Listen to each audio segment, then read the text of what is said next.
Ashes series ఆఖరి టెస్టులో Australia విజయం సాధించింది.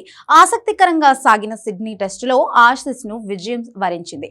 ఆఖరి రోజు వరకు సాగిన ఈ టెస్టులో చివరి వరకు ఉత్కంఠ నెలకొంది. ఒకానొక దేశంలో వరుస వికెట్లు కోల్పోయిన ఆస్ట్రేలియాను మిడిల్ ఆర్డర్ బ్యాటర్లు అలెక్సీ క్యారీ, అమెరూన్ గ్రీన్ నిలవడంతో మ్యాచ్ గెలిచింది. దాంతో 5 టెస్టుల యాషెస్ సిరీస్ ను ఆసీస్ 4-1తో సొంతం చేసుకుంది.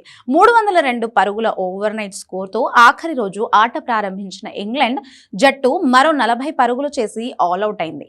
సెంచరీతో దుమ్ము లేపిన జాకబ్ బెథెల్ 150 కూడా సాధించాడు. 265 బంతులు ఆడిన బెథెల్ 15 ఫోర్లతో 154 పరుగులు చేసి అవుట్ అయ్యాడు. బెథెల్ అవుట్ అయిన తర్వాత జో స్టంగ్, మాథ్యూ పార్ట్స్ ఆఖరి వికెట్ కు 14 పరుగుల భాగస్వామ్యం నెలకొల్పారు.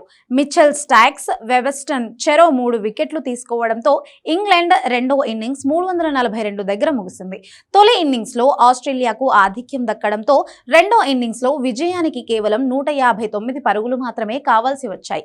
దాంతో ఈజీ టార్గెట్ ను బరిలోకి దిగిన ఆసీస్ కు ఓపెనర్లు ట్రావిస్ హెడ్, జక్ వెథరాల్డ్ మంచి భాగస్వామ్యం అందించారు.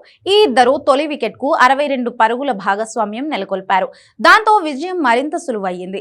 ఈ ఇద్దరు అవుట్ అయిన తరువాత వెంటనే వికెట్లు పడడం మొదలయ్యాయి. విజయానికి 39 పరుగులు కావాల్సిన సమయంలో ఆస్ట్రేలియా 5 వికెట్లు కోల్పోయింది. దాంతో మ్యాచ్ ఇంకా ఆసక్తికరంగా మారింది.